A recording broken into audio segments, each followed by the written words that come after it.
Hey guys, tonight we descend into the lavish, absurd, and occasionally unsanitary bedrooms of medieval royalty, where power, lust, and absolutely no concept of boundaries collided in spectacular fashion. So before you get comfortable, take a moment to like the video and subscribe, but only if you genuinely enjoy what I do here. And let me know in the comments where you're tuning in from and what time it is for you. It's always fascinating to see who's joining us from around the world. Now, dim the lights, maybe turn on a fan for that soft background hum, and let's ease into tonight's journey together. King John of England, also known as John Lackland, and informally, the worst dinner guest in British history, is best remembered for signing the Magna Carta, losing half of France, and somehow still finding time to be wildly inappropriate with most of the nobility's daughters. John's reign, 1199 to 1216, was a masterclass in how not to behave in public office. Politically, a disaster. Personally, somehow worse. John didn't just take lovers, he took them. He was notorious for kidnapping noblewomen, imprisoning them in royal castles, and entertaining them until they were either married off elsewhere or conveniently forgotten. His favourite technique for breaking up powerful families wasn't battle. It was seducing the wife, alienating the husband, and then charging him double taxes. Efficient. Chroniclers were so uncomfortable with John's behaviour that even biased medieval scribes, people who routinely ignored witch trials and floggings, wrote things like, "He was not temperate with women," and "He did not abstain from wives and daughters." That's medieval for, he made the Christmas party deeply awkward. At one point, John reportedly had 30 mistresses on official record. That's not romantic, that's a staffing issue. Several nobles complained directly to the crown that John was abusing their hospitality, which is a polite way of saying he slept with everyone, including the serving staff, and possibly the family goat. His behaviour was so bad, it nearly started a rebellion. Not because of taxation or war, but because half the barons were afraid to leave their wives unattended during royal visits. One baron refused to meet John unless his entire household was locked up first. That's diplomacy, 13th century style. And yet, in true royal fashion, John never saw a problem. He considered himself irresistible. There's no evidence for this outside of his own letters, but when you're king, delusion comes standard. In the end, King John left behind a kingdom in turmoil, a legacy of distrust, and possibly several children no one talked about at court. He was the kind of king who made people invent democracy, just to keep him away from their families. Not the worst monarch in history, but definitely the one you'd never let babysit. Charles VI of France, also known as Charles the Mad, ruled from 1380 to 1422. And yes, that nickname was earned, not given lightly at a drunken banquet. He began his reign with promise, young, handsome, capable. Then things took a turn. He started forgetting who he was, attacking his own knights, and at one point believed he was made of glass, insisting his servants wrap him in blankets so he wouldn't shatter while walking. Not exactly the image of kingly strength, but impressive in terms of creative paranoia. Now, most kings who believe they are fragile glass figurines usually avoid scandal. Not Charles. He somehow managed to juggle a royal mistress, a paranoid delusion, and civil war all at once. A multitasker. His long-suffering wife, Isabeau of Bavaria, tried to manage the court, while Charles did things like run screaming from mirrors and refused to bathe for fear the water might dissolve him. Meanwhile, his mistress, Odette de Champdivers, was quietly moved into the palace, introduced to everyone as his comfort, which was medieval code for don't ask questions, just smile. Odette, for her part, stayed with Charles during his most unhinged years. She must have had the patience of a saint or the property rights of a queen. She reportedly brushed his hair, listened to his glass-based ramblings, and helped him put on multiple layers of padded clothes so he could sit down safely. Nothing says passion like strapping your royal lover into a pillow suit. But Charles wasn't just eccentric behind closed doors. He also hosted court entertainments where things went horribly wrong.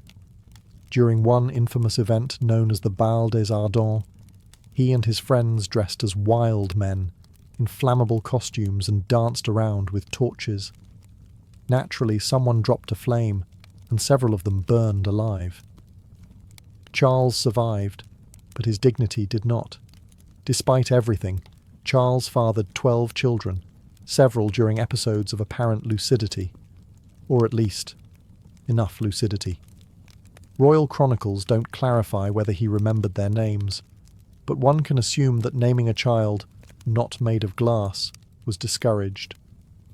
Charles VI ruled France into ruin, but more impressively, he managed to make mental illness, royal scandal, and medieval pyrotechnics all part of the same tragicomic package. And somehow, they still let him wear a crown. Peter the Cruel, also known as Pedro the Just, depending on whether you were with him or under a floorboard because of him, ruled Castile from 1350 to 1369. His idea of romance was a curious blend of royal charm, obsessive jealousy, and the occasional politically inconvenient murder. His early love life wasn't exactly Shakespearean. He fell for a noblewoman named Maria de Padilla, whom he may or may not have married in secret. The secrecy part is key, mostly because he was also being married off to other women for alliances, which made things slightly awkward. One of those women was Blanche of Bourbon, a French noblewoman he married, then locked in a castle 3 days later. She spent the rest of her life imprisoned because Peter decided Maria had prettier hair, or maybe he just didn't like Blanche's accent. Either way, it was an aggressive form of ghosting. Maria, meanwhile, became his lifelong obsession. Even when he married other women, she remained his favourite. When she died, Peter reportedly wept for days, and then ordered that she be declared his legal wife retroactively, just to confuse everyone, and possibly to justify the fact that she had already given birth to 4 of his children. But Peter's passions didn't stop at unannounced annulments and royal kidnapping. He was known for falling in love violently, which is not poetic. It's just dangerous. One of his mistresses, Doña Juana, tried to leave him. She was later found in pieces, as were several of his political enemies and cousins, and occasionally people who made eye contact at the wrong moment. Contemporary accounts mention that Peter sometimes watched executions from his balcony while lounging with a mistress. That's not charming sociopath. That's HBO villain with poor impulse control. But even with all the drama, the Castilian court was never boring. Gossip flowed faster than wine, and Peter's relationships blurred the line between passion and vendetta. His idea of romantic gestures included surprise weddings, surprise divorces, and the occasional surprise stabbing. Eventually, Peter was killed by his own half-brother in a rather symbolic act of family therapy. But his reputation as one of Europe's most aggressively unromantic romantics lives on. If love is a battlefield, Peter brought siege equipment. Edward II of England ruled from 1307 to 1327, and is best remembered for 2 things: losing to the Scots at Bannockburn and showing more affection to his male favourites than to his actual queen. One of those things was considered treason. The other was considered controversial dinner conversation. Let's begin with Piers Gaveston, Edward's childhood companion, rumoured lover and full-time fashion icon. Piers wasn't just close to Edward. He was elevated to positions of ridiculous influence, gifted estates, titles and jewellery that frankly matched none of his outfits. At Edward's coronation, Piers wore more sparkle than the royal regalia and upstaged the Queen, which is a bold move when your survival depends on nobles not hating you. Spoiler: they hated him. Edward's wife, Isabella of France, was understandably furious. She came with political expectations and a generous dowry, neither of which included sharing the throne with her husband's bestie/possible boyfriend. Edward, however, remained devoted. When the nobles demanded Piers be exiled, Edward sulked, sent him away, then brought him right back. Like a teenage breakup, but with castles and crossbows. Eventually, the barons had enough and executed Piers. Edward was devastated. Think full-on royal meltdown. Mourning clothes, public weeping, the whole medieval soap opera. His grief, however, did not lead to self-reflection. It just made room for a new favourite, Hugh Despenser the Younger. Hugh made Piers look like a subtle footnote. He wasn't just Edward's advisor, he was basically the second king. Land, titles, entire counties, Hugh got them. The rest of the nobility got angry. Isabella by this point switched from annoyed wife to full-blown vengeance avatar. She teamed up with a lover of her own, Edward's enemy naturally, invaded England and overthrew her husband. Edward was imprisoned, stripped of his crown, and possibly murdered by red-hot poker. Yes, that rumour exists. No, we're not discussing the physics of it. Let's just say, medieval revenge was rarely subtle. Edward II's reign was less about governance and more about personal drama so intense it could be a reality show. If the Plantagenets had Netflix, his season would have been banned in 3 countries. His mistake? Mixing politics with passion, ignoring everyone else, and assuming royal power meant nobody could touch him. Turns out, everyone could. Eventually. Wenceslaus of Bohemia ruled in the late 14th century, though ruled might be a generous term.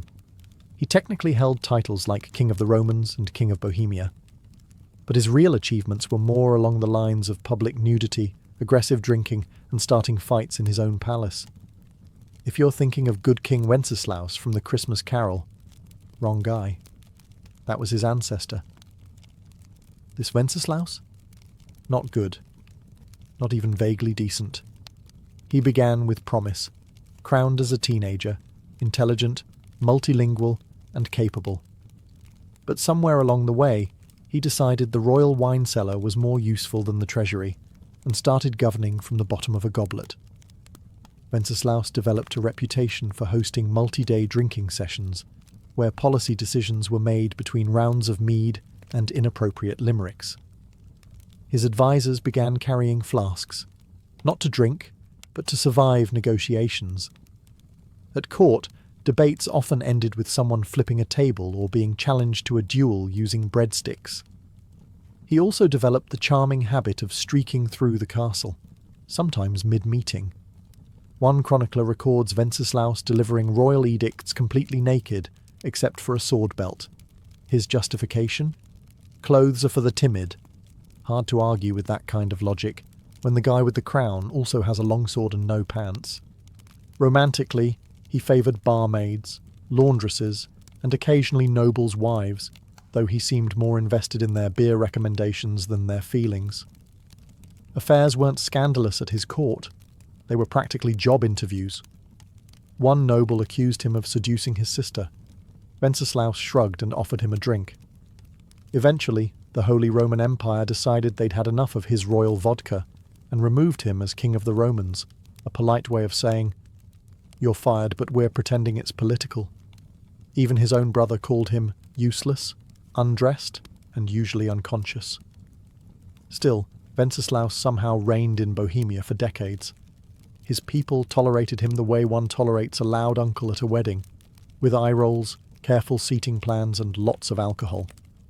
In the end, he left behind a shaky kingdom, a flooded wine cellar, and a royal legacy best summed up as, he ruled like every day was his last hangover. Henry VIII of England is what happens when unchecked power meets unchecked hormones.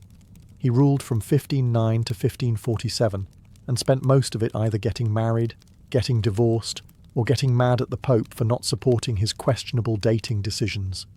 You've heard the rhyme, divorced, beheaded, died, divorced, beheaded, survived.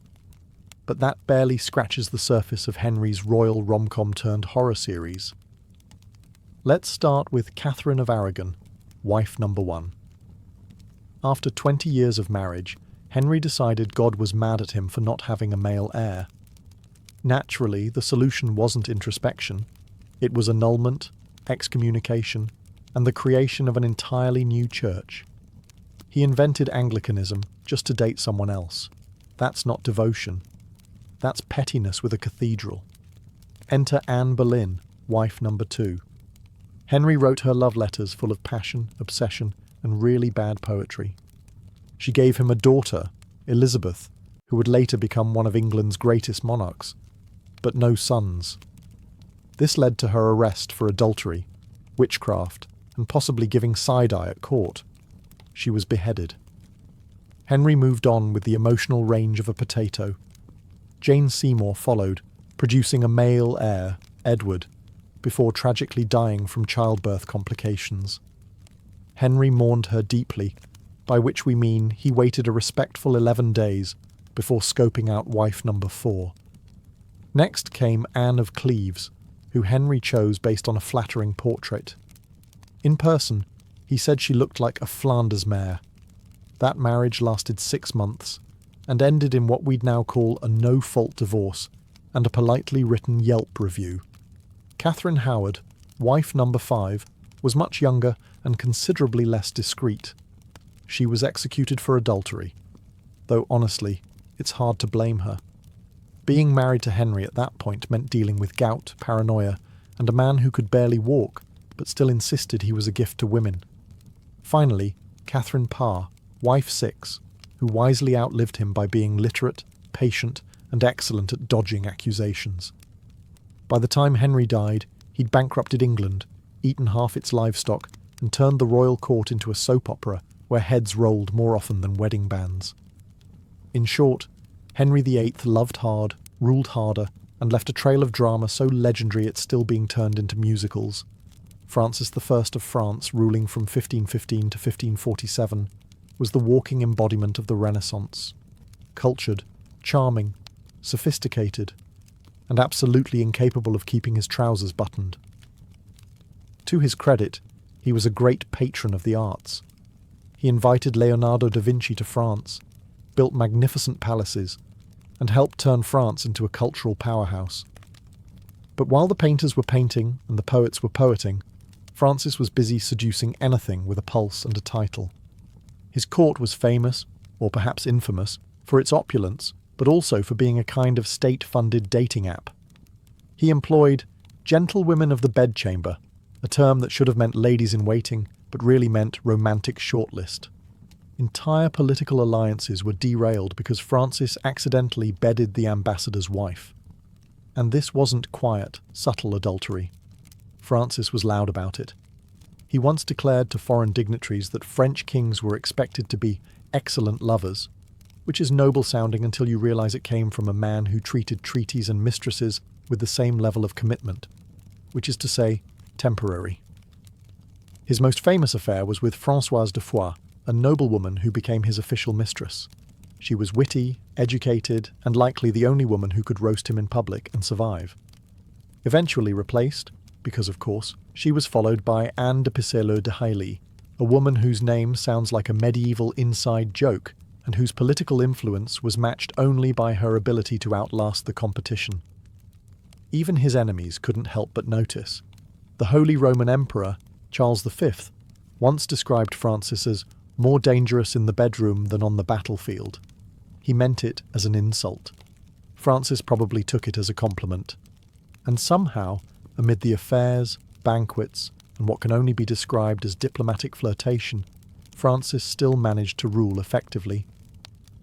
Though his wars were expensive, and his taste in women even more so, the man was nothing if not enthusiastic. His reign was a whirlwind of silk, scandal, and second-hand perfume.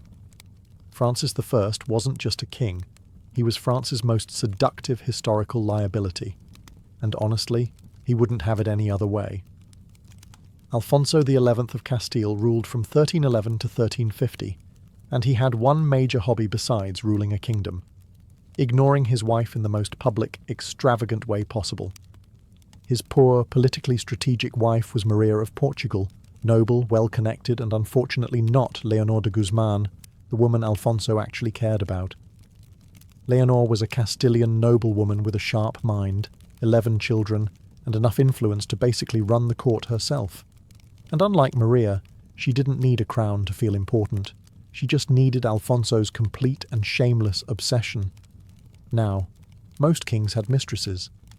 Alfonso turned his into a shadow queen. He built Leonor palaces, gave her land, took her everywhere.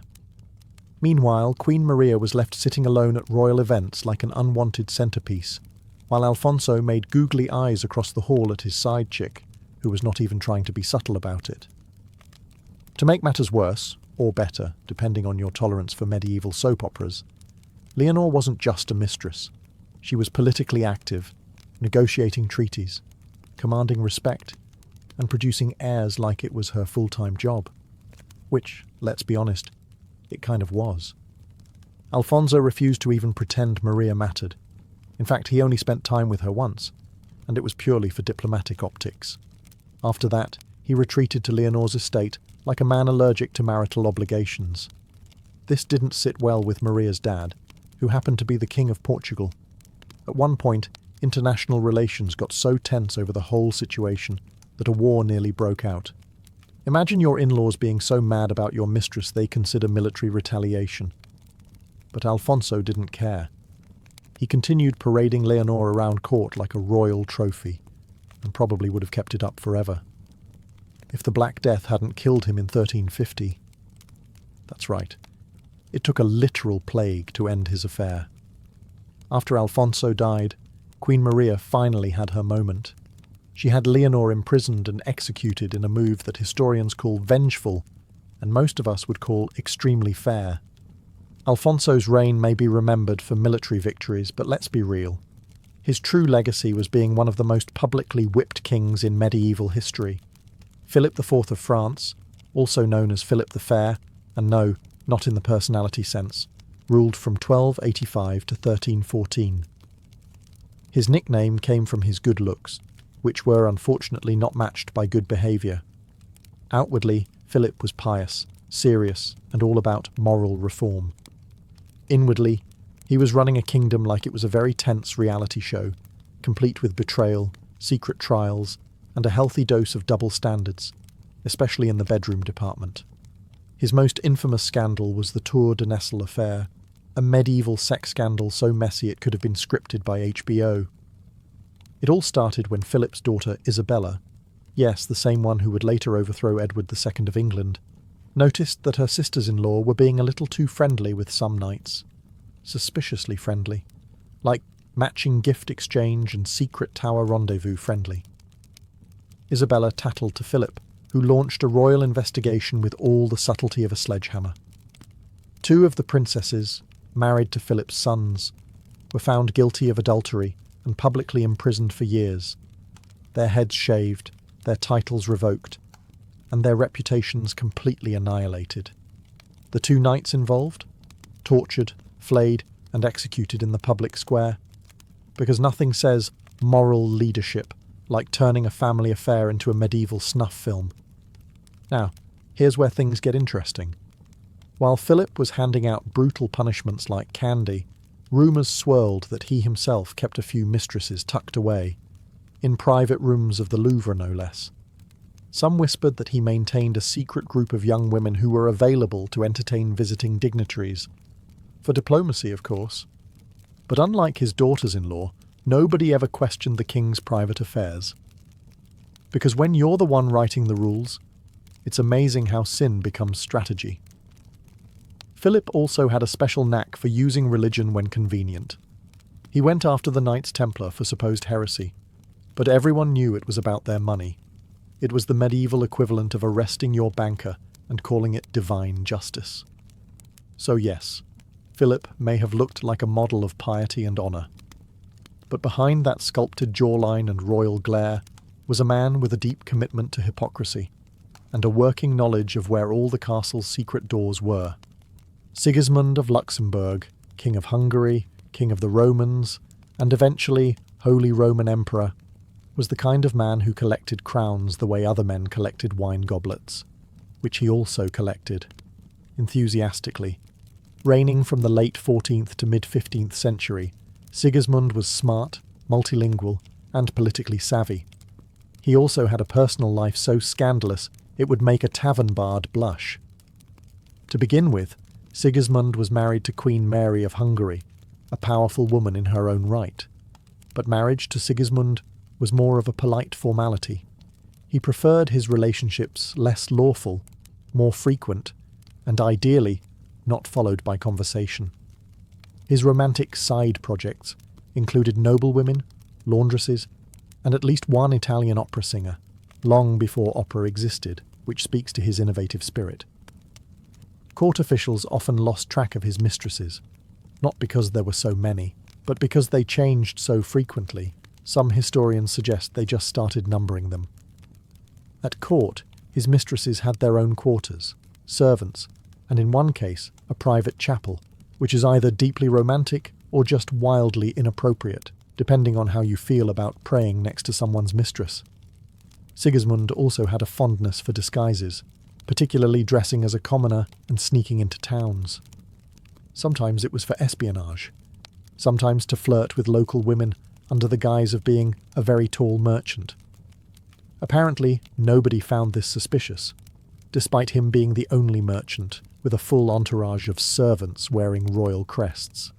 And yet, the man ruled for decades, launched crusades, hosted the Council of Constance, and reformed imperial politics, all while carrying on affairs that would make even Casanova go, "Steady on, mate."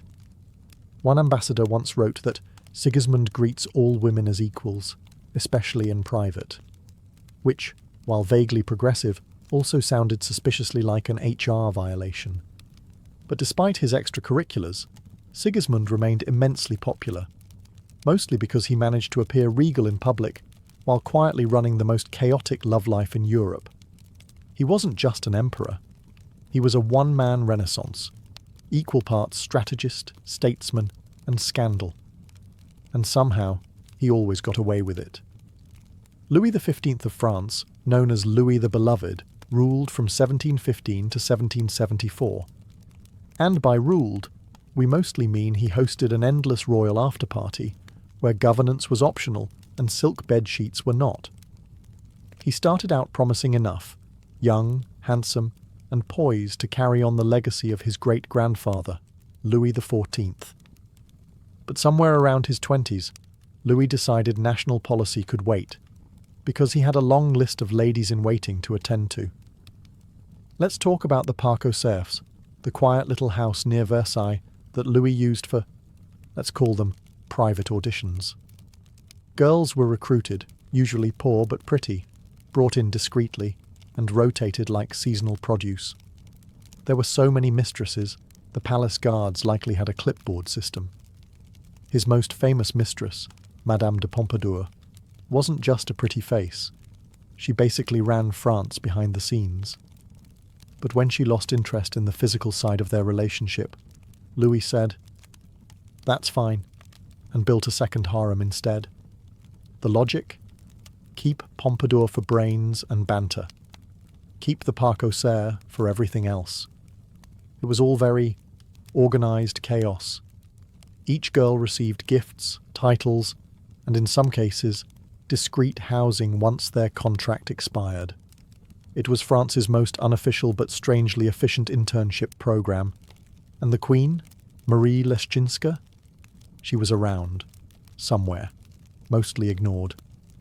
Once she stopped having children, Louis treated her like antique furniture, too expensive to throw away but no longer relevant to the room. The scandal at court was so normalised that nobles didn't ask if the king had a mistress. They asked how many this week. Even foreign ambassadors gossiped in their letters about the turnover rate at Versailles. That's not a monarchy. That's a brothel with better uniforms. Ironically, Louis genuinely thought he was a good ruler, between lavish balls, discreet pregnancies, and awkward silences with his wife. His reign, while not catastrophic, set the tone for his grandson, Louis XVI, who would later lose his head, possibly because Grandpa spent too much time thinking with the wrong crown. In the end, Louis XV left behind a debt-ridden France, a disillusioned court, and a royal reputation that could best be summarised as loved by women, loathed by accountants. Christian VII of Denmark ruled from 1766 to 1808, though ruled might be too strong a word. Wobbled through life while other people ran the country is probably more accurate. You see, Christian had a few issues. He suffered from severe mental illness, likely schizophrenia, and was not particularly interested in the whole being king thing. unless it involved chasing servants with cutlery, which he apparently found hilarious. This made him more of a royal mascot than a monarch. Now Christian had a wife, Caroline Matilda of Great Britain, a sensible young woman who expected a somewhat normal marriage. What she got was a husband who preferred masturbating in public, talking to his hand, and disappearing during state dinners to ride imaginary horses down palace corridors. It's unclear what broke first, her patience or his grasp on reality. Enter Johann Friedrich Struensee, the king's physician. Smart, ambitious, and very interested in power, Struensee quickly became the real ruler of Denmark, and, somewhat awkwardly, the lover of the queen. Yes, that's right. Caroline Matilda went full soap opera and began an affair with her husband's doctor. And the king did not notice or care. Struensee wrote the laws, signed the edicts, and kept Christian occupied with puppet shows, sword games, and gentle nudges away from sharp objects. It was perhaps the only love triangle in history where one corner was just vaguely humming to himself in the background. Caroline and Struensee even had a child together, possibly the king's on paper, definitely not his in practice. For a while, the two ran Denmark like a very progressive, slightly scandalous think tank, but royal courts are rarely chill places. Eventually, Christian's jealous mother-in-law got wind of the affair and staged a coup. Struensee was arrested, tortured, and executed, quite dramatically, while Caroline was shipped off to exile with her reputation in tatters. As for Christian, he returned to being a gently supervised liability, spending the rest of his reign in a kind of padded silence. His reign is remembered less for achievements and more for the sheer absurdity of it all. A king who ruled nothing, a queen who tried her best, and a physician who tried a little too hard.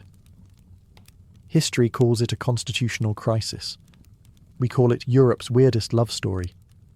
Charles II of England, who ruled from 1660 to 1685, came back from exile with one clear agenda: bring back fun, preferably with as many mistresses as humanly possible. Spoiler: mission accomplished. After surviving a civil war, hiding in oak trees and living in continental poverty, Charles returned to England as king and promptly decided the nation needed a little less puritanism and a little more clothing-optional ballroom dancing. Parliament reluctantly agreed. Nicknamed the Merry Monarch, Charles had dozens of official mistresses, and those are just the ones we know about. His most famous flame was Nell Gwynn, a sharp-tongued actress who once called herself the Protestant whore, just to differentiate herself from all the other mistresses. Honestly, iconic branding. Then there was Barbara Palmer, titled Countess of Castlemaine, who was less mistress and more palace fixture. She was openly kept in royal apartments and had multiple children by Charles, all of whom were granted titles and land, because nepotism is more fun when it's flirty. Charles didn't even pretend to be discreet. He brought his mistresses to court events. He paid them government pensions. He even had a corridor built at Whitehall so they could reach his bedroom without disturbing the ambassadors. Efficiency. Thy name is Charles. Queen Catherine of Braganza, his long-suffering wife, endured it all with quiet dignity and possibly a flask. She bore no children, and Charles reportedly said, "She could not bear children, but she never gave me trouble," which is both a compliment and a red flag. Charles fathered at least 14 illegitimate children, and acknowledged most of them, giving them noble titles and throwing elaborate birthday parties. Meanwhile, the legitimate line remained childless, as if karma had a sense of humour. Despite the scandals, Charles was popular. He reopened theatres, legalised fun, and restored monarchy with flair, wigs, and more eyeliner than his actresses. The people forgave him everything, mostly because he made monarchy look like a party. When he died, his final words were, "Let not poor Nelly starve," not "God bless England," not "Tell my brother to rule wisely," just "Feed the mistress." And that, friends, sums up Charles II. a king who governed like he was hosting a royal bachelor season finale. Eric XIV of Sweden ruled from 1560 to 1568. A short reign, but long enough to leave behind a legacy of paranoia, poetry, and utterly catastrophic dating choices. Now, Eric started out promising. Tall, handsome, fond of astronomy and the arts, the kind of king who might write you a love sonnet and then explain planetary orbits over dinner. He was also obsessed with astrology, so he rarely made decisions without checking the stars first. Unfortunately, the stars never told him to chill. Eric had a thing for noble women, but not in the subtle, whisper-in-a-garden kind of way. He proposed to Queen Elizabeth I of England multiple times, and she repeatedly declined, politely, then firmly, then with complete silence. Eric didn't get the hint and even sent portraits of himself as gifts, which is the 16th century equivalent of sliding into someone's DMs with a shirtless selfie and a marriage contract. After Elizabeth ghosted him, Eric set his sights lower, in rank, not enthusiasm. He fell for Karin Mundsdotter, a commoner and the daughter of a jailer.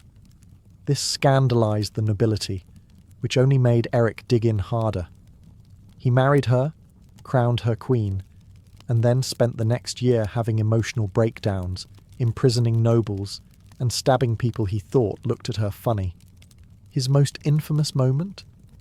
The Stura murders. A casual dinner party that ended with Eric personally killing a noble with a knife while shouting things that made his courtiers question whether astrology had finally broken his brain. By this point, he was hearing voices, hiding from invisible enemies, and occasionally dressing in disguise to spy on his own council.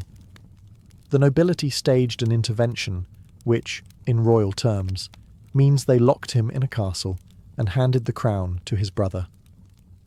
Eric spent the rest of his life imprisoned, writing bizarre love poetry to Karin, occasionally ranting about conspiracies, and probably regretting stabbing that guy mid-supper. Sweden learned a few things from Eric's reign. Always check your dinner guests for hidden blades, avoid kings who write their own horoscopes, and maybe, just maybe, don't crown the man who insists the moon is whispering about betrayal. Ferdinand I of Naples, also known as Ferdinand of Aragon, ruled from the mid-15th century and brought with him a rare blend of charm, brutality, and a hobby that would make most people cancel dinner plans immediately. On the surface, Ferdinand was a cultured and efficient ruler. He stabilized his kingdom, balanced the budget, and crushed rebellions with impressive speed. But his leadership style leaned heavily into friendly dictator with a side of psychological warfare. Case in point, his approach to enemies. Most kings exiled traitors, some imprisoned them. Ferdinand, he preferred to stuff them. Yes, taxidermy, of humans. After executing rebellious nobles, he had them embalmed and displayed in a private museum underneath his castle. It was called the Black Room, and he gave guided tours to foreign dignitaries, visiting ambassadors, and even potential traitors. Nothing says behave yourself like showing someone your haul of preserved political mistakes. He reportedly enjoyed describing each corpse by name, crime, and expression. Some were posed mid-scream, others had plaques. One guest fainted. Ferdinand found it hilarious. If TripAdvisor had existed, the reviews would have been 5 stars, deeply unsettling, would not return without sedative. Now, when he wasn't curating the creepiest gallery in Europe, Ferdinand had an equally questionable romantic reputation. He fathered numerous illegitimate children, many of whom mysteriously popped up with titles and land.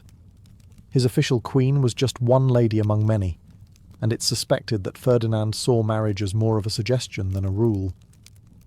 His mistresses ranged from noblewomen to peasants, with the only common factor being his complete disregard for discretion. Royal banquets sometimes doubled as flirtation contests. One ambassador noted that Ferdinand never dined without sampling from multiple courses, political and otherwise. And yet, despite all this, Ferdinand remained popular. His people admired his strength. Nobles feared him. And visiting enemies, upon seeing the Black Room, quickly lost interest in rebellion. He ruled for decades, died in his bed, and passed the kingdom to his legitimate-ish heirs. Ferdinand's legacy? A stable kingdom, a terrifying basement, and the firm understanding that some kings build alliances, others collect warning signs in glass cases. The year was 1119. The dust of the First Crusade still clung to the broken stones of Jerusalem. Christian pilgrims were flocking to the Holy Land in droves, believing the sacred city was now safe. But outside the city walls, it was chaos. Bandits prowled the roads. Muslim warbands struck caravans, and travellers were butchered or sold into slavery. The dream of Christian safety in the East was collapsing. That's when a knight named Hugues de Payan, along with 8 companions, made a vow. Not to a king, not to a lord, but to God. They pledged to protect Christian pilgrims with their lives, not just as soldiers, but as monks. They took vows of poverty, chastity, and obedience. No wives, no gold, no lands, just horses, swords, and faith. They called themselves the Poor Fellow Soldiers of Christ and of the Temple of Solomon. A mouthful, yes, but that final phrase mattered, because King Baldwin II gave them quarters on the Temple Mount, where the ruins of Solomon's temple stood. From this holy ground, they took their name, the Knights Templar. For 9 years they remained a tiny group, unofficial, underfunded, and dangerously committed. They lived like beggars, borrowing armour, sharing war horses, training like maniacs. But they were disciplined, devout, dangerous, and their reputation began to spread. It wasn't long before their strange blend of monk and warrior caught the attention of one of the most influential men in Christendom, Bernard of Clairvaux. Bernard was no ordinary abbot. He was a spiritual rock star. When he spoke, popes listened, and he saw something divine in these men. At the Council of Troyes in 1129, he helped draft the official rule of the Templars, a rigid monastic code infused with martial purpose. He praised them as the new knighthood, a holy elite who fought not for glory, but for God. With Bernard's blessing and the Pope's approval, the Knights Templar were no longer just a desperate band of misfits. They became a religious order with divine sanction. Donations flowed in. Young nobles abandoned comfortable lives to join their ranks. From the dirt of Jerusalem, the Templars were rising, holy, hungry, and now officially unstoppable. But they had no idea that their greatest blessing, papal independence, would one day mark them for death. With papal recognition secured and their white mantles stitched with blood-red crosses, the Knights Templar weren't just monks with swords anymore. They were the shock troops of Christendom. The Crusader states in the Levant, fragile Christian outposts in a sea of Islamic resistance, were constantly under threat, and the Templars were now the wall that held the tide. Their code was brutal but clear: never retreat unless outnumbered 3-1. No ransoms, no mercy, no fear. They trained daily, fought with fanatical discipline, and believed death in battle was the highest honour. While most knights fought for plunder and pride, the Templars fought with a terrifying sense of righteousness. They were God's fury on horseback. In the Second Crusade, they proved their worth.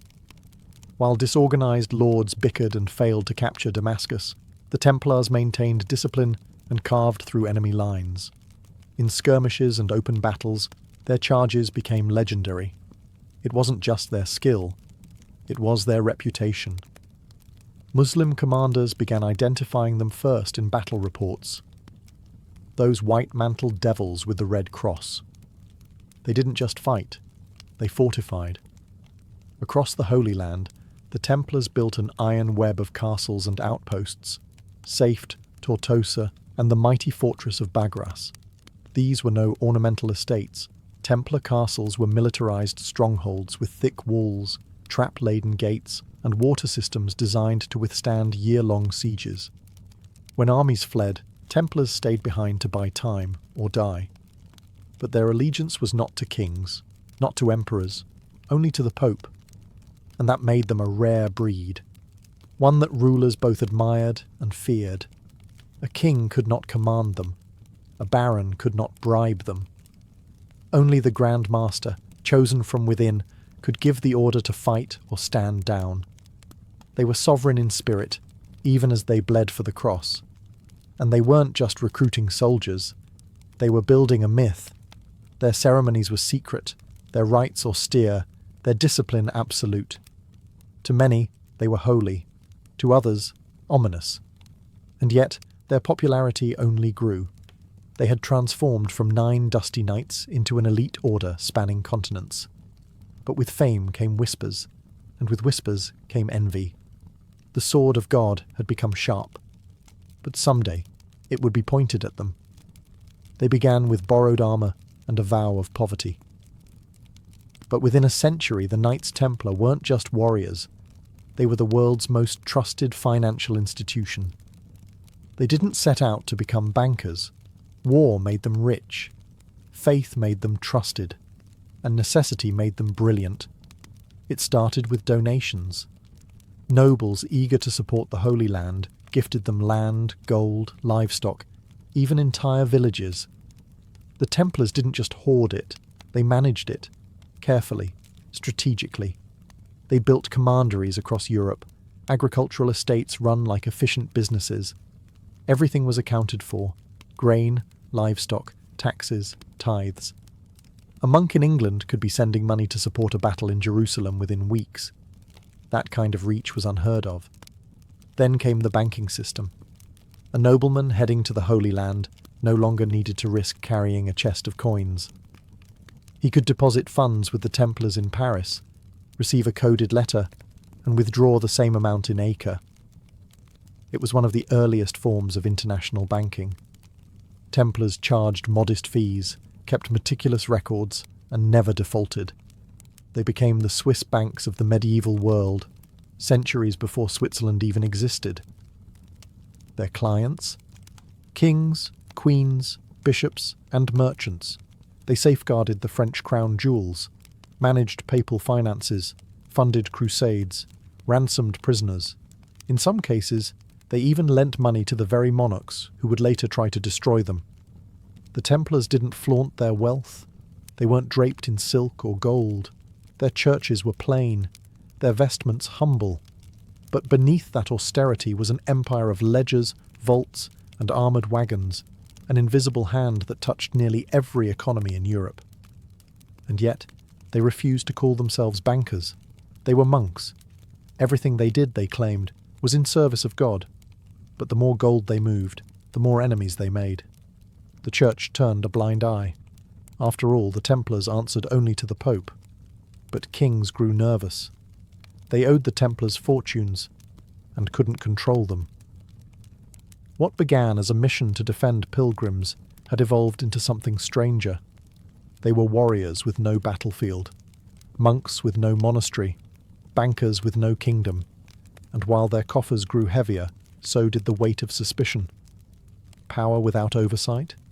That's when kings start sharpening knives. For all their might, the Templars were fighting a losing war. The Crusader states, outre-mer, were castles in the sand, constantly battered by the waves of Islamic resurgence. And leading that tide was Saladin, the brilliant Sultan of Egypt and Syria. Unlike the disorganized and often petty Crusader lords, Saladin was a unifying force. And he had one goal: retake Jerusalem. In 1187, that goal was realized at the Battle of Hattin. The Templars were there, fighting to the last. But they were crushed, outmaneuvered, outnumbered, and surrounded in the searing heat. The Christian army was annihilated. Saladin captured hundreds of knights.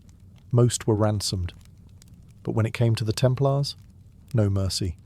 He executed nearly all of them. To Saladin, they were too dangerous to keep alive. The loss of Jerusalem wasn't just a military blow. It was a spiritual crisis. The city they had sworn to protect was gone. The Holy Sepulchre was back in Muslim hands. And with it, the Templars' original purpose had begun to crumble. Still, they regrouped.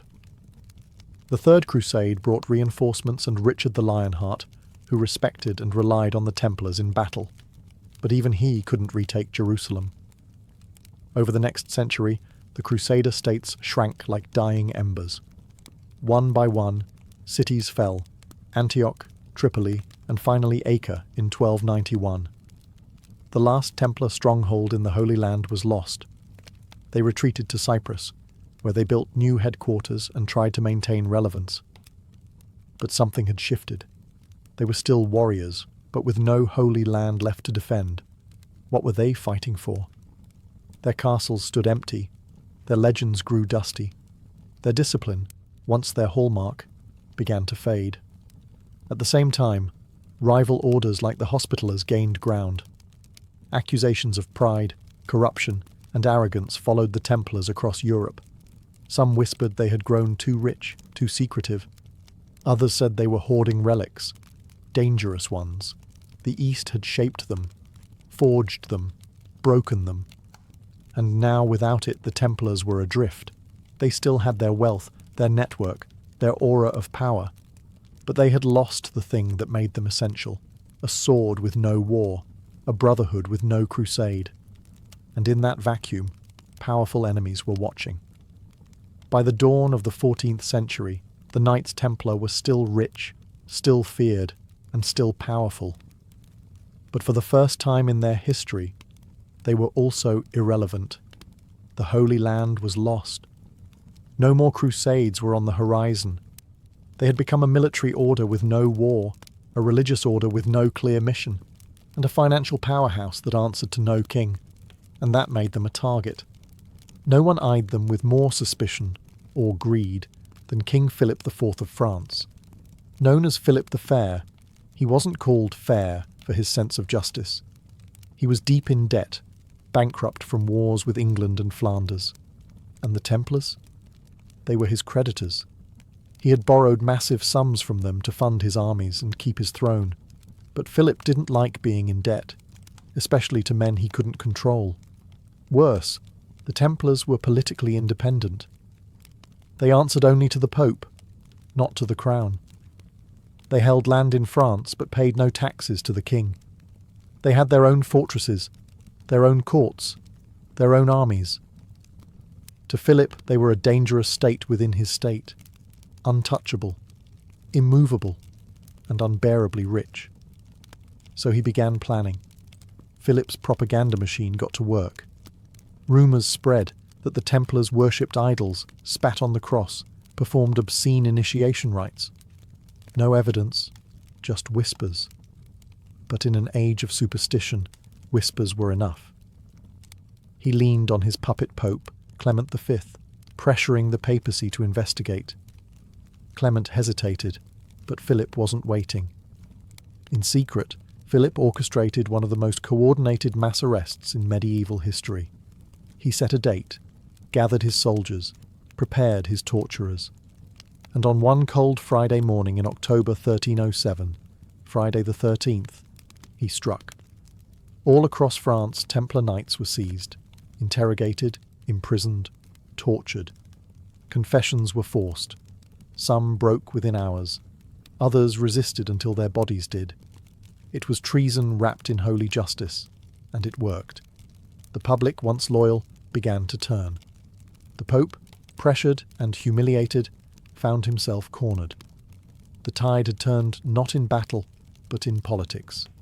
And the warrior monks who once rode into enemy lines now sat chained in dungeons, accused of sins that no sword could defend. October 13th, 1307. The day that forever cursed Friday the 13th in the Western imagination. At dawn, across every corner of France, armed men moved in silence. Their orders were clear.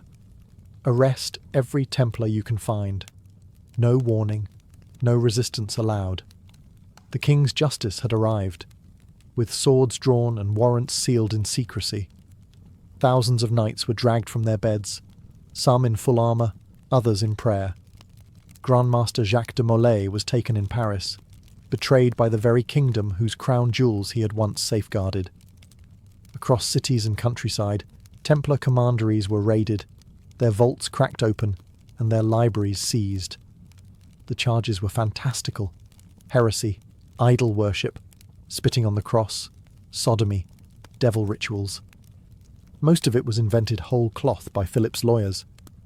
But in an era of fear and religious zealotry, it didn't need to be true. It just needed to be believable. And the Templars?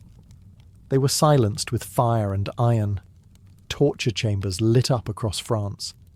Men were stretched, burned, crushed, flayed, until their confessions dripped from them like blood. They admitted to whatever their inquisitors wanted: that they denied Christ, that they worshipped a severed head named Baphomet, that they kissed one another in secret ceremonies. Under unbearable agony, even Grand Master de Molay confessed, then later recanted. It was theatre masquerading as justice. A king destroying his creditors by accusing them of sins so grotesque, no one dared defend them. The Pope, Clement V, was humiliated. He had tried to mediate, but Philip had moved too fast, too ruthlessly. Backed into a corner, Clement ordered his own investigation. Other countries, like England and Spain, hesitated. In many cases, the accusations were dismissed or the Templars released. But in France, the machinery of condemnation rolled on. Philip confiscated their wealth, though much of it mysteriously disappeared. Some whispered the Templars had moved their treasure. Others claimed it had never been found. Still others said the real treasure wasn't gold, but knowledge, secrets, relics, the Holy Grail, the Ark of the Covenant. Whatever the truth, the damage was done. The Templars were no longer a brotherhood. They were fugitives, prisoners, dead men walking. The king had dealt his blow, not with armies but with ink, fire, and lies. And the world would never look at the Red Cross the same way again. By 1312, the end was inevitable. The Knights Templar, once the most powerful military order in Christendom, had been reduced to broken men in dark cells. Their confessions, wrenched out under torture, were used as justification for what came next. And what came next was dissolution. Under intense pressure from King Philip IV, Pope Clement V formally disbanded the Templar order at the Council of Vienne in March 1312. The papal bull Vox in Excelso stripped them of their titles, their holdings, and their very identity. Officially, the Templars were no more. The Holy See declared it an act of mercy, not a conviction, but a necessary step to prevent further scandal. In reality, it was a political execution dressed in ecclesiastical robes. The order's properties were transferred to the Knights Hospitaller, but not everything made it there. Much of the Templars' wealth, treasures, ledgers, and rumoured relics, simply vanished. Some claimed it was hidden. Others believed it was quietly absorbed by Philip's treasury. Whatever the case, the Templars' vast financial empire dissolved like smoke, leaving behind only questions. But the final act had not yet played. In 1314, Grand Master Jacques de Molay, who had spent 7 long years in prison, was led out to a scaffold in Paris. He was to be executed alongside Geoffroy de Charnay, another senior Templar. Both had recanted their confessions, insisting until the end that the order was innocent. And for that defiance, they would burn. They were tied to a wooden stake on a small island in the Seine. As the flames rose, de Molay shouted through the smoke, calling on God to judge those who had condemned him. According to legend, he cursed both King Philip and Pope Clement, declaring they would die within the year. And they did. Clement succumbed to illness within a month. Philip followed later that year, suddenly and without warning. Some whispered it was divine justice, others called it coincidence. But the myth stuck. The Templars had died cursing their killers, and the heavens had listened. With that, the last true voice of the Knights Templar was silenced in fire. Their story ended, not in battle, but in betrayal, torture, and flame. Yet even as they were erased from the map, their legend was just beginning to take root. The fires of the Templar executions died out, but the embers of their legend burned hotter than ever. With the order disbanded, their castles seized and their leaders executed, it seemed their story was over. But something strange happened. Instead of fading from memory, the Knights Templar transformed, from disgraced monks into eternal symbols of mystery and power. The secrecy that had once protected them now fed rumours. What happened to their treasure? Where were their scrolls, their relics, their holy knowledge? Some believed the Templars had spirited away the Holy Grail before their arrest. Others whispered they had hidden the Ark of the Covenant, or guarded descendants of Jesus himself. There was no proof, just shadows. But in the medieval world, shadows were enough. Then came the idea that the Templars had survived underground. Though officially disbanded, many former Templars quietly blended into society. Some joined other monastic orders. Some became mercenaries. But others, legend claimed, went secret. They formed hidden brotherhoods, preserving their rituals and relics in silence, biding their time. Centuries later, those stories mutated into myths. The Templars were credited, or blamed, for everything from the construction of Gothic cathedrals to the founding of Freemasonry. Conspiracy theories sprouted like weeds, that the Templars controlled banks, thrones, revolutions, that they had never truly been defeated, just disguised, that behind every major event in history, some hidden hand in a white mantle guided the outcome. Pop culture didn't help. The Templars showed up in books, games, films, sometimes as heroes, other times as villains. Dan Brown's The Da Vinci Code turned them into custodians of holy bloodlines. Assassin's Creed made them a global cabal, pulling the strings of civilization. Each retelling distorted the truth, but fed the fascination. In reality, the Templars were flesh and blood. Brave, yes. Flawed, certainly. Religious warriors who tried to mix monastic vows with the violence of war, and paid the price. But myths endure because they offer something history often can't: answers, meaning, mystery. The real Templars died on scaffolds and in dungeons, but the mythological Templars? They still ride in the imagination, eternal, armoured and cloaked in secrecy. And in that sense, Philip the Fair failed. He destroyed their bodies. But their legend? Untouchable.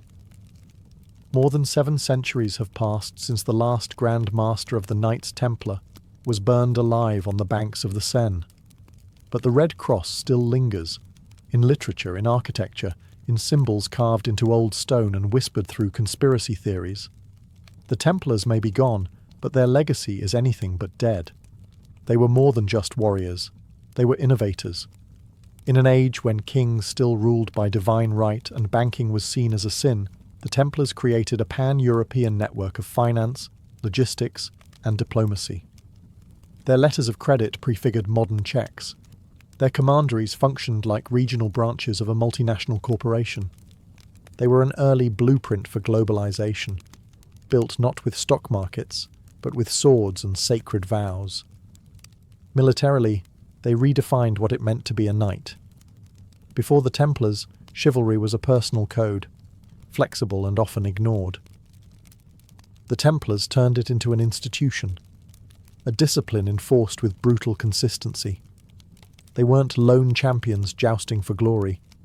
They were units, trained like modern special forces, willing to die for an abstract ideal.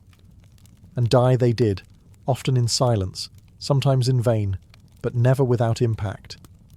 Culturally, they changed how the West viewed religion and warfare. The concept of the warrior monk challenged the notion that holiness and violence were incompatible. They showed that belief could be weaponized, not just in battle, but in politics, finance, and propaganda. And when they fell, it was that same belief in their supposed heresy that justified their destruction. Their fall also served as a cautionary tale. The Templars became a symbol of unchecked power, answerable to no one, protected by the Pope, richer than kings. Their downfall exposed the fragility of institutions, even those wrapped in divine authority. It was a medieval version of a corporate takedown, executed not by shareholders, but by royalty in Rome. Today, Their image is more myth than man. But myths shape memory. And the memory of the Templars, courageous, flawed, betrayed, reminds us that history isn't just written in victories. Sometimes it's etched in ash.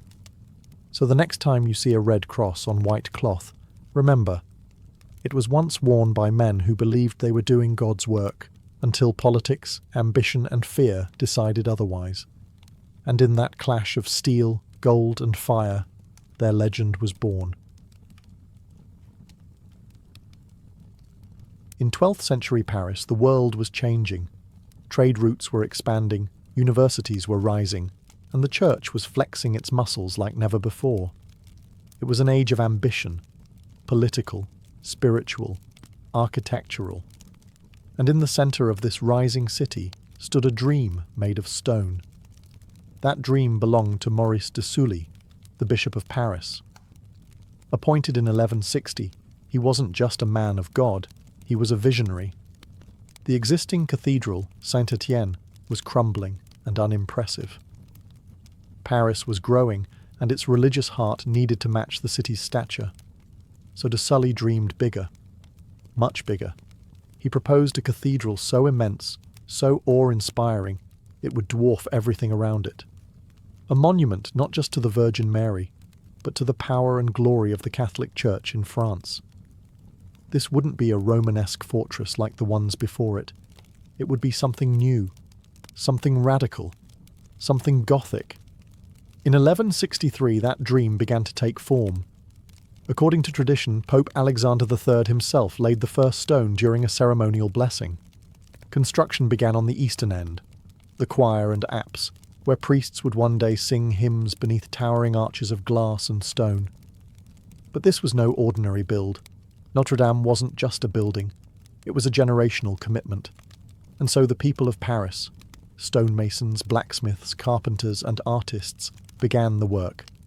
They hauled limestone from nearby quarries, shaped it with medieval tools, and raised scaffolding that scraped the heavens.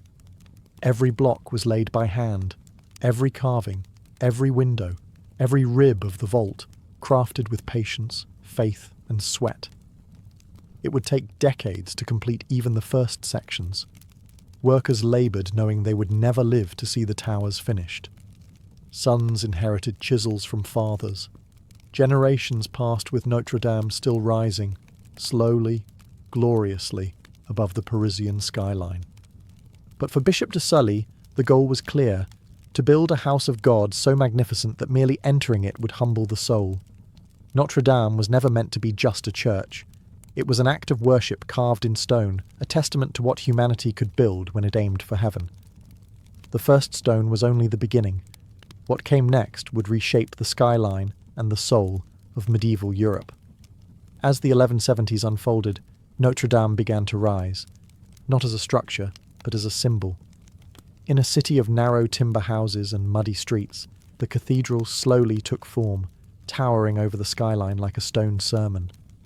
The Gothic style, still in its infancy, was about to redefine what churches could be, not just shelters of prayer, but instruments of awe. The work moved from east to west, beginning with the choir, where priests would one day perform sacred rites, and then to the nave, the vast open space for the common faithful. The architecture was revolutionary. The walls were thinner, the ceilings higher. The pointed arches allowed more weight to be shifted downward. And those ribbed vaults? They didn't just support the ceiling, they sang upward, drawing the eye and the soul toward heaven. But perhaps the most radical idea was light. Unlike the dim Romanesque churches of old, Notre-Dame was built to glow. Massive stained glass windows began to appear, filtering coloured light into sacred geometry. Scenes from scripture burst into life with the rising sun. The church wasn't just telling stories anymore, it was illuminating them. Every piece of Notre-Dame had meaning. The columns weren't just supports, they represented saints. The archways weren't just decoration, they were passageways to salvation. The stone was theology, and the masons were its scribes. Meanwhile, outside the walls, Paris was transforming. The cathedral became a heartbeat. Markets clustered around it. Sermons echoed across the Seine. Students from the burgeoning University of Paris gathered in its shadow. Notre-Dame wasn't just a building, it was becoming the soul of the city. Yet progress was slow. There were no cranes, no power tools, just muscle, wood scaffolding, and endless resolve. Hundreds of workers toiled year after year. When one died, another took his place. Names were rarely recorded. Their reward wasn't fame, but faith. They built not for themselves, but for God and generations unborn. By 1200, the choir and much of the nave stood tall. The outlines of a miracle were taking shape. Notre-Dame was no longer a dream. It was stone and glass, sweat and prayer. And just as the structure reached skyward, so too did the ambitions of its builders. Because what they planned next would defy gravity and reason. Notre-Dame was unlike anything the city had ever seen, but it was also dangerously ambitious. As the walls rose and the vaulted ceilings expanded, a problem emerged. The weight. The stone ceilings pressed outward, not just downward. The higher the vaults climbed, the more they threatened to push the walls apart. Traditional Romanesque churches solved this with thick walls and tiny windows, but Notre-Dame was built to breathe, to glow, to reach the heavens in both spirit and space. That's when the Masons did something revolutionary. They took a bold architectural idea, one barely tested at the time, and ran with it, the flying buttress. These weren't mere supports. They were external arms of stone, arching from the upper walls down to solid piers standing apart from the main building.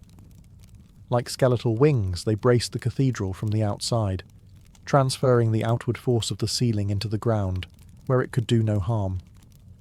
From the ground, they looked impossibly delicate, like lace made of limestone.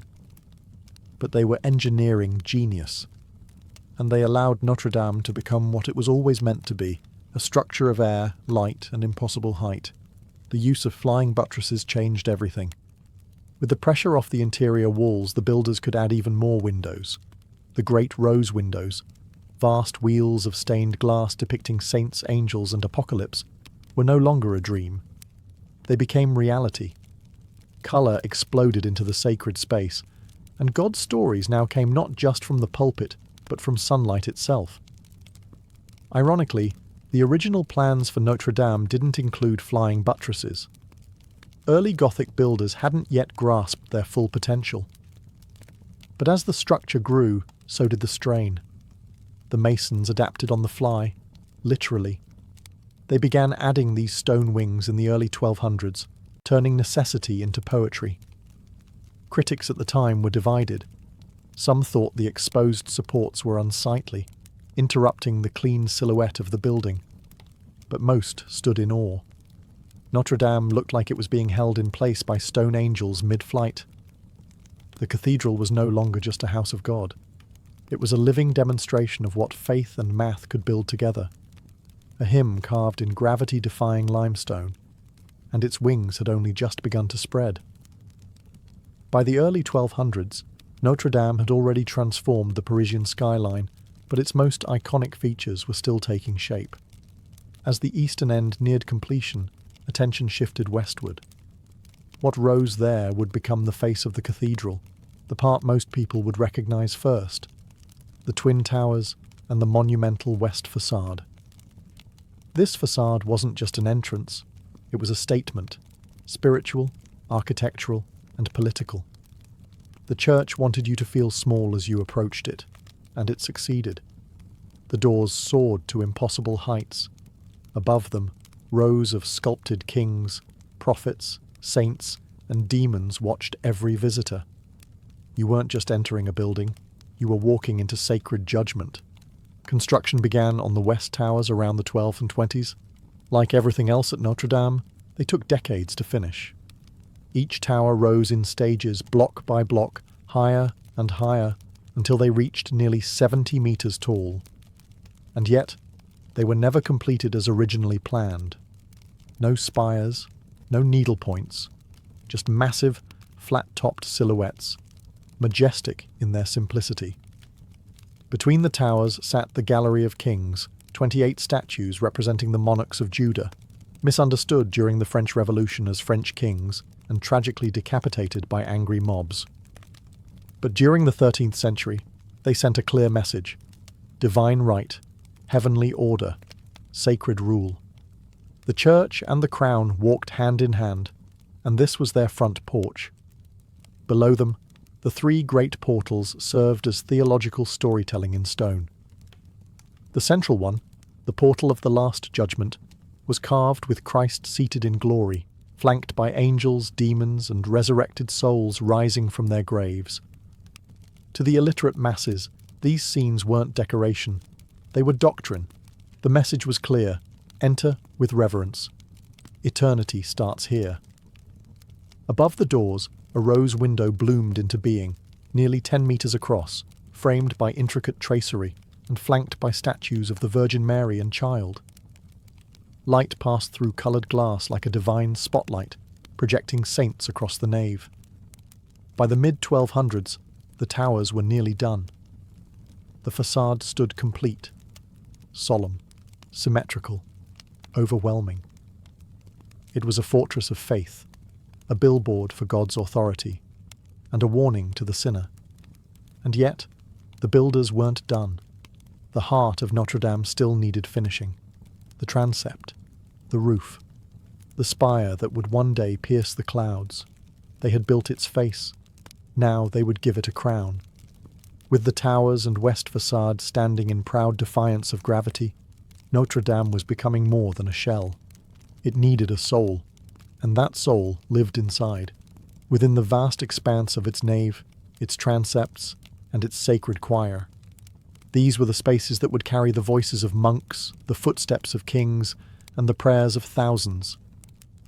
By the mid-1200s, work focused on the transepts, the arms of the cross-shaped layout that gave Gothic cathedrals their iconic floor plan. Under architect Jean de Chelles, and later Pierre de Montreuil, these wings were expanded and adorned with new rose windows, even more ornate than those on the western end. The north transept featured a luminous window that bathed the space in cool blues and heavenly purples. The south, warmer, fiery, and just as divine. These weren't just design choices, they were theology in colour. The northern window represented the Old Testament, the southern, the New. The two wings told the full story of salvation, one illuminated in light, the other in fire. Inside the cathedral, columns soared like tree trunks in a forest of stone. Vaulted ceilings stretched nearly 35 meters high, their ribbed arches meeting like palms in prayer. This wasn't architecture. It was choreography, an upward motion guiding the soul toward heaven. And then there was the altar, the sacred center of the space. Here, the Mass was celebrated. Here, relics were venerated. And here, the elite of France came to kneel.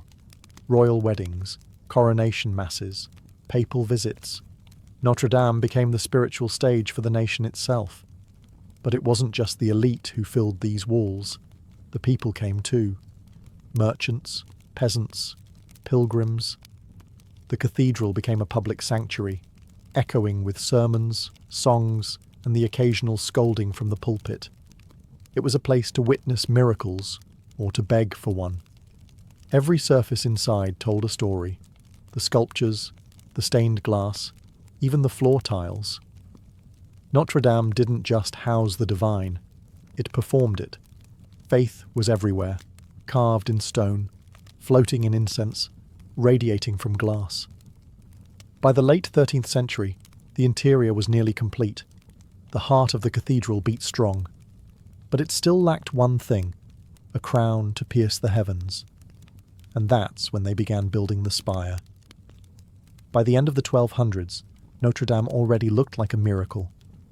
Its towers soared, its nave echoed with sacred chants, and its rose windows flooded the interior with divine light. But something still seemed unfinished. The cathedral had a face, a heart, and wings, but no crown.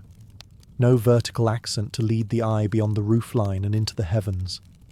That's when plans began for the spire. Unlike the twin towers, which were heavy and grounded, the spire would be elegant.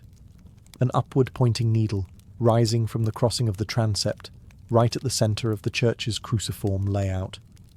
Constructed from oak and clad in lead, the original spire was both a technical challenge and a spiritual statement. This wasn't just decoration. It was the exclamation point of Notre-Dame, its most visible prayer. Its construction demanded master carpenters and metalsmiths. Oak beams were hoisted by human power, winches, pulleys, scaffolding. The structure had to be light, yet stable, to withstand the winds that battered Paris from the Seine. When finished, the spire pierced the sky like a sword lifted in devotion, and beneath it, even more intricate work was unfolding. Gargoyles, those bizarre, haunting creatures, emerged from the stone. They weren't just grotesque for fun. Many served as waterspouts, diverting rain away from the masonry. Others were symbolic, guardians meant to frighten away evil or remind sinners of what awaited them. The final phase also included dozens of chimeras, statues of hybrid beasts perched high above Paris, their eyes forever scanning the horizon. They were nightmare and marvel rolled into one, part of the Gothic love affair with mystery and symbolism. Inside, the chapels were completed, choir stalls carved, and relics enshrined. Notre-Dame was now fully operational, both a sacred machine and a national stage. It had taken over a century of work, tens of thousands of workers, and the faith of an entire kingdom.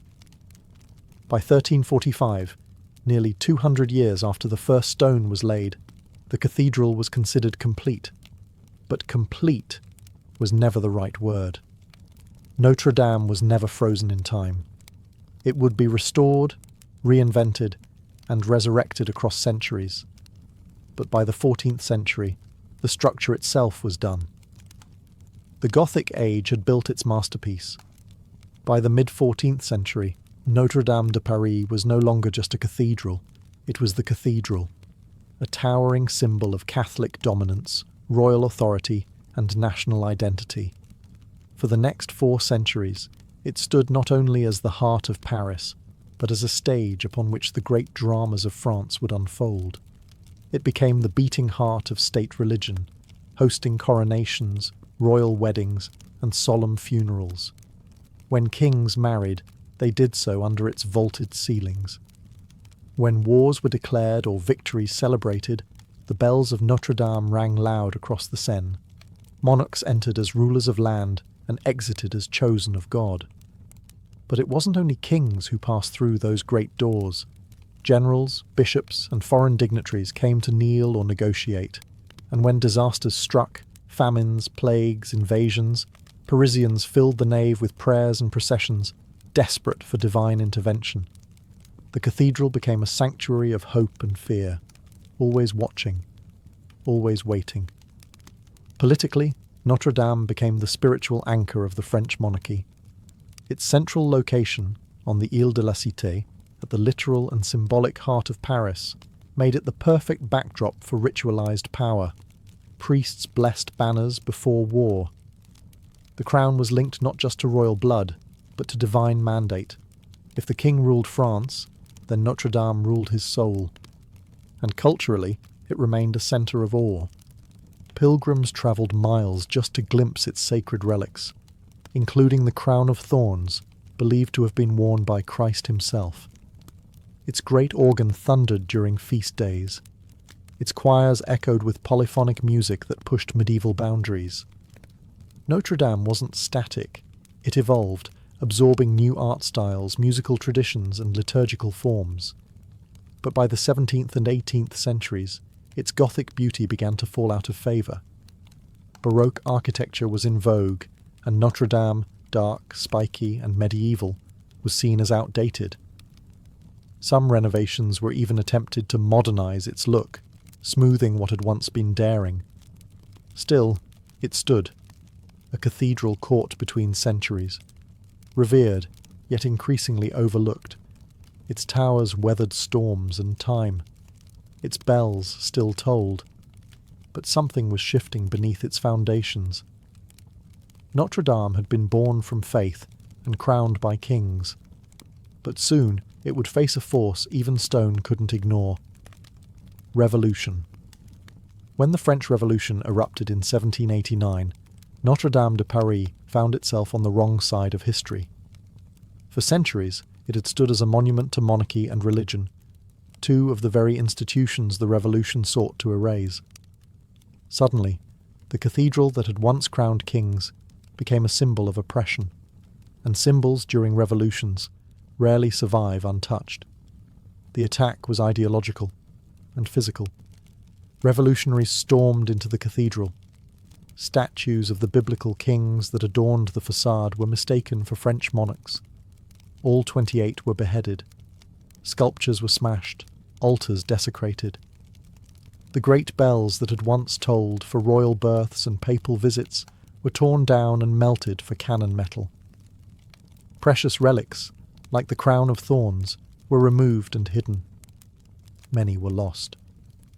What remained was a hollowed shell. Notre-Dame was officially deconsecrated in 1793. It was no longer a church. Instead, it became the so-called Temple of Reason, repurposed for revolutionary festivals celebrating secular enlightenment. At one point, it was even used as a warehouse for storing wine. The soaring nave, once echoing with hymns, now smelled of spilled barrels and damp stone. The spire, damaged and decaying, was eventually dismantled for safety. Gargoyles fell from their perches, the roof leaked, rats scurried through the crypt. It seemed as though Paris no longer had a heart, just a forgotten ruin in its centre. And yet, it survived. When Napoleon came to power, he recognised the symbolic power of Notre-Dame. In 1804, he chose it as the site of his self-coronation as emperor. The cathedral was reconsecrated and cleaned up just enough to host the lavish ceremony. But this wasn't a religious act. It was theatre. Napoleon crowned himself, famously snatching the crown from the Pope's hands. Notre-Dame, once again, served the powerful, but without the sanctity it had once embodied. Still, decades of neglect left their scars. By the 1830s, Notre-Dame was crumbling, physically and spiritually. It was slated for demolition more than once. Some Parisians thought it would be better to replace it with something modern, something less medieval, less haunting. And then, a writer stepped in. A writer who would see past the cracked stones and shattered statues to something eternal, something worth saving. Because just when the world was ready to forget Notre-Dame, Victor Hugo reminded them. In 1831, a book hit the shelves that would save a cathedral. Victor Hugo's Notre-Dame de Paris, later known in English as The Hunchback of Notre-Dame, wasn't just a Gothic novel. It was a passionate plea for preservation. Through the eyes of Quasimodo, the deformed bell ringer, Hugo turned Notre-Dame into more than just a backdrop. It was a living character, wounded, misunderstood, beautiful in its decay. And the public listened. The novel stirred hearts across France. Suddenly, Parisians realized what they were about to lose. Notre-Dame wasn't just old, it was a masterpiece, a monument to centuries of devotion and craftsmanship. The outcry worked. By 1844, King Louis-Philippe approved a full-scale restoration of the cathedral. Leading the charge were two architects, Eugène Viollet-le-Duc and Jean-Baptiste Lassus. Their goal wasn't just to repair the damage, but to restore the soul of the cathedral. They replaced eroded statues, rebuilt the Gallery of Kings, and reimagined the spire that had been removed during the Revolution. This new spire, designed by Viollet-le-Duc, would rise 96 metres above the ground, taller and more ornate than the original. It would become one of the most iconic silhouettes in Europe. Throughout the 19th and 20th centuries, Notre-Dame returned to its rightful place, at the spiritual and cultural centre of Paris. It hosted masses, witnessed liberation ceremonies, and welcomed millions of visitors. It survived 2 world wars. During the Nazi occupation, its bells remained silent. When Paris was finally liberated in 1944, they rang out in triumph, But tragedy would strike again. On April 15, 2019, a fire broke out beneath the roof. Within minutes, flames engulfed the wooden lattice known as the forest, some beams dating back to the 13th century. The fire raged for hours. The roof collapsed. The 19th century spire fell in a plume of smoke. The world watched in horror as one of humanity's greatest monuments seemed to vanish in real time. And yet, once again, it survived. The stone towers stood firm. The rose windows endured.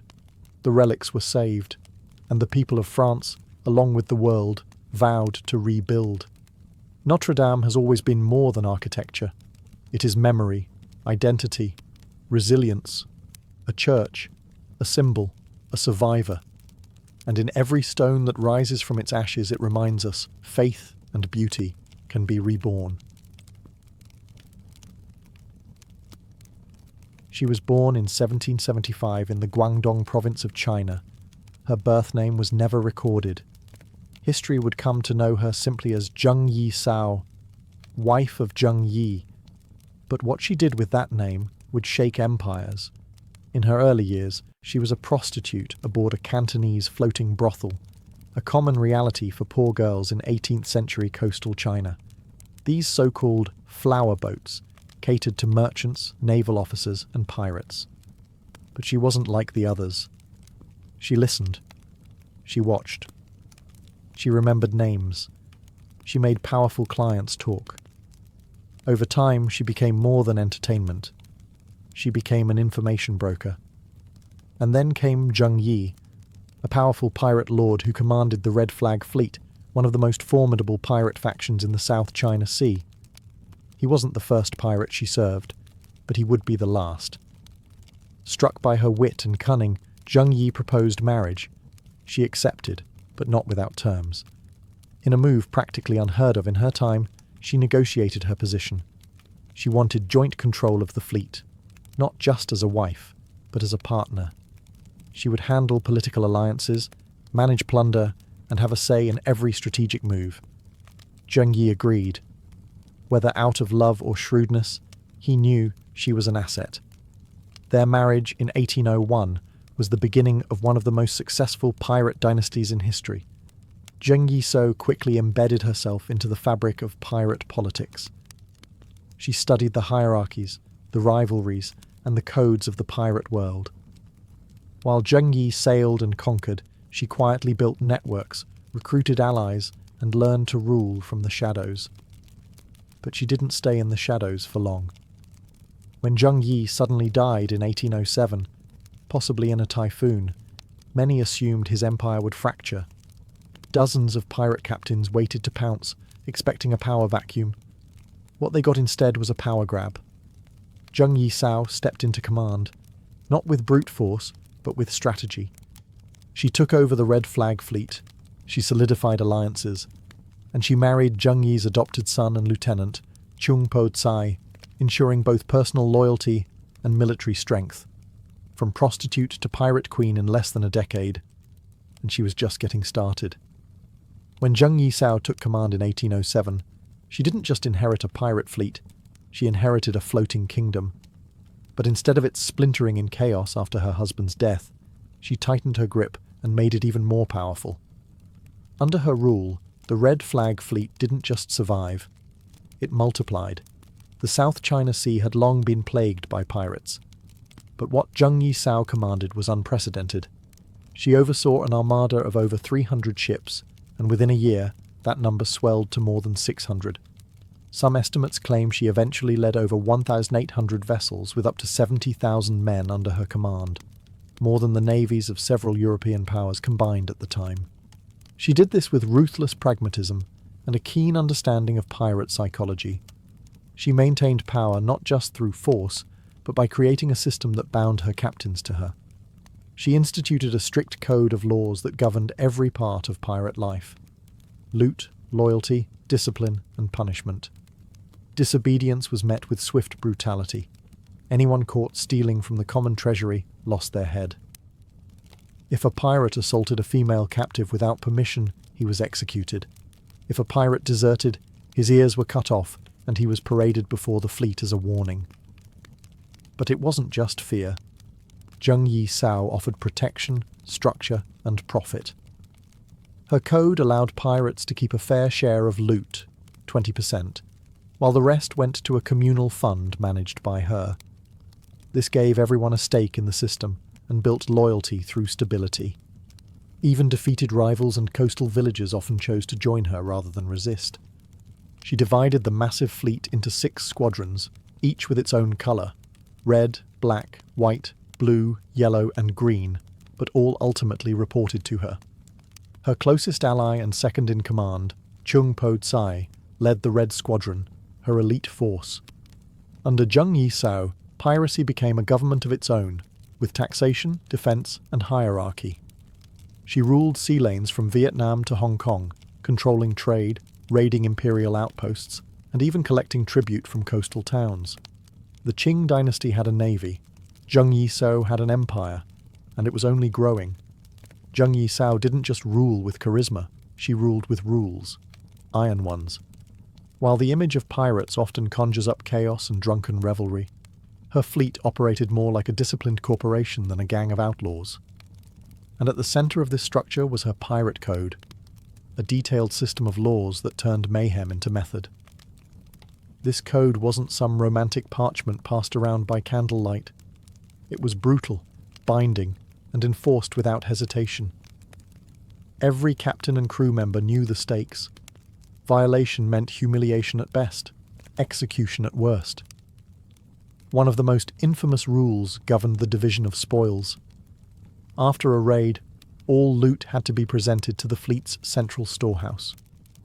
The pirate responsible received a 20% cut, while the rest went into the collective pool.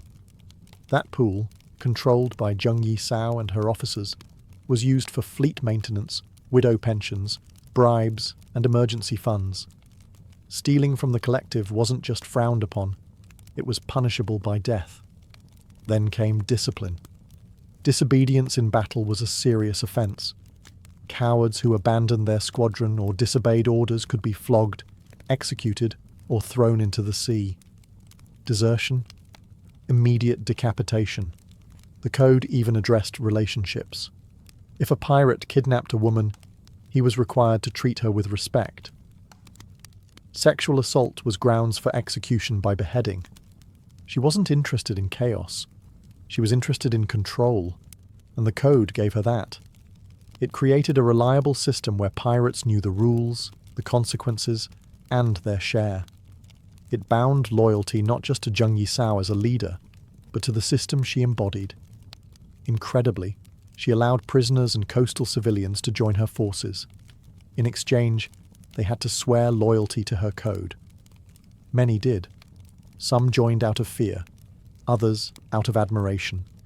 Some simply understood that under Zheng Yisao, piracy was safer, more profitable, and strangely, more fair than life under the corrupt Qing authorities. Her laws extended beyond the decks of ships. Coastal villages under her protection paid tribute in exchange for safety and autonomy. Those who resisted were burned to the ground. Those who complied became part of her growing empire. She wasn't just a pirate. She was a sovereign. And her code was law. By 1808, Zheng Yisao's pirate empire was no longer just a maritime nuisance. It was a national threat. Her fleet dominated the South China Sea, disrupted trade routes, and raided coastal towns with impunity. The Qing dynasty, embarrassed and overwhelmed, was forced to act, but they weren't ready for what they were up against. The Imperial Navy launched a campaign to crush the pirates, sending multiple warships to hunt down Zheng Yisao's fleet. What followed was not a series of quick victories, but a humiliating display of imperial incompetence. Time and again, the Navy was outmaneuvered, outgunned, and outclassed by Zheng Yisao's forces. She knew the waters better than anyone. She used weather patterns, island cover, and shallow tides to trap heavier Qing ships. Her sailors could fight in coordinated units, switch vessels mid-battle, and lure enemies into ambushes with terrifying precision. On more than one occasion, entire Qing squadrons were captured, their ships absorbed into the Red Flag fleet. And morale? the difference was staggering. While imperial officers were often corrupt, underpaid or cowardly, Zheng Yisao's men were well organized and fiercely loyal, bound by her code and rewarded for victory. As the battles dragged on, the Qing dynasty's desperation became obvious. They appealed to European powers, namely the Portuguese and the British, to assist in naval engagements. These foreign navies had more advanced ships and firepower, but they lacked the local knowledge and unity of purpose that Zheng Yisao's armada possessed. Still, the pressure mounted. By 1809, a coalition of Qing, Portuguese and Cantonese forces surrounded parts of her fleet. Yet even then, she fought them off, retreating strategically and launching counterattacks that stunned her enemies. She wasn't just surviving, she was humiliating the empire. But the war was costly. Sustained conflict drained resources and exhausted men. Even pirate empires can't endure war forever. And while she remained unbeaten at sea, Zheng Yisao understood something crucial. Sometimes, power isn't about winning every fight. Sometimes, it's about knowing when to walk away, with everything intact. She had no intention of dying at sea or being dragged in chains to a Qing court. She had a different plan, one that would leave even her enemies stunned. By 1810, Zheng Yisao had done the impossible. She had held off the might of the Qing dynasty, humiliated foreign navies, and ruled the waves with unmatched dominance. But she was also a realist. She knew that wars, especially ones with endless fronts and growing enemies, couldn't be fought forever. Supplies were thinning, alliances strained, and her fleet, though still massive, was beginning to feel the weight of attrition. So, she changed tactics. Zheng Yisao reached out to the Qing government, not with surrender, but with terms. Bold ones. She knew she held leverage. The Qing had failed to beat her militarily. Their own citizens feared her more than they respected the empire. She could bargain not as a criminal begging for mercy, but as a leader of a state. She travelled to Guangzhou personally, on her own ship, surrounded by armed guards, flying the Red Flag Fleet's colours proudly. It wasn't a plea, it was a power move. She requested amnesty, not just for herself, but for her entire fleet. Thousands of pirates. She demanded the right to keep her wealth. She even insisted her second-in-command and husband, Chung Po-tsai, be given a military rank in the Qing Navy. The government was stunned, but the truth was, they were tired too. The empire couldn't afford another costly, drawn-out campaign. So, in a moment of rare pragmatism, they agreed. Zheng Yisao surrendered with style. On April 18, 1810, she led over 17,000 pirates, men, women and children, into the city, not in chains, but in procession. Over 200 ships were handed over, weapons laid down ceremonially, and the entire pirate confederation disbanded without a drop of blood spilled. No trials, no executions, no forfeiture of wealth. Chung Po-tsai was granted a captaincy in the Qing Navy. Zheng Yisao retired as a free woman, untouched, undefeated, and still immensely rich. In a world where most pirate stories end in betrayal or death, Zheng Yisao's ended with negotiation and retirement. She had played the game perfectly, first with cannons, then with words. And as her red banners came down, her legend was only beginning to rise. Most pirate stories end in blood, gallows, or obscurity. But Zheng Yisao didn't just escape that fate, she built a second life from it. After negotiating the greatest pirate surrender in history, she walked away not as a fugitive, but as a respected, wealthy woman with her legacy intact. In 1810, after the surrender of her fleet, she settled in Canton, modern-day Guangzhou, with her husband Chung Po-tsai, who now served as a captain in the Qing Navy. The transition from pirate queen to respectable citizen might seem absurd, but for Zheng Yisao, it was just another act of calculated survival. She lived openly, even comfortably, and the Qing authorities largely left her alone. Rather than fading into obscurity, she quietly became a businesswoman. She opened a gambling house and an opium smuggling operation, technically illegal, but largely overlooked due to her influence. She wasn't out to build another empire, but she had no intention of being forgotten either. She kept her connections, protected her wealth, and lived on her terms. Her marriage to Chung Po Tsai endured, and together they raised a family. While he continued serving the Qing Navy, hunting down pirates ironically similar to their past selves, Zheng Yisao focused on their business interests. She moved in elite circles, consulted on maritime affairs, and remained a legendary figure among sailors and traders throughout the South China coast. What's extraordinary isn't just that she lived, it's how she lived. She broke every mold her society had for women. Born poor, sold into prostitution, she clawed her way to the top of a male-dominated criminal world. Then, instead of dying in battle or on the scaffold, she retired peacefully and died of old age in 1844, at the age of 69. She didn't seek redemption. She didn't need it. Her life was the ultimate act of defiance, a living rebuttal to every law, custom, and expectation set before her. In a time when women were barely allowed to speak in public, Zheng Yisao commanded fleets, dictated treaties, and negotiated with emperors. And then, she walked away richer and freer than any pirate in history. Her sails lowered, her cannons quiet, yet her legend still echoed across the sea.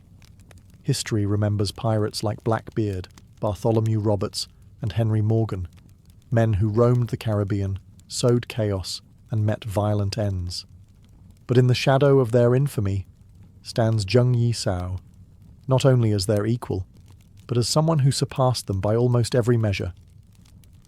She didn't captain a handful of ships. She commanded entire fleets. She didn't plunder a few coastal towns. She controlled entire regions of the sea. And she didn't die on the gallows or in a gunfight. She negotiated her way out of piracy and into peace. Among the pantheon of pirate legends, she remains the most successful and least understood. But make no mistake, her success wasn't just luck or ruthlessness. It was strategy, intellect, and a deep understanding of power. She was a tactician, a politician, and a psychologist. She knew how to keep loyalty through fear, yes, but also through order, reward, and a carefully crafted system. And what made her truly exceptional was the fact that she achieved all of this as a woman in Qing-era China, a society steeped in Confucian ideals that confined women to silence and servitude. Women weren't expected to lead in the marketplace, much less on the high seas.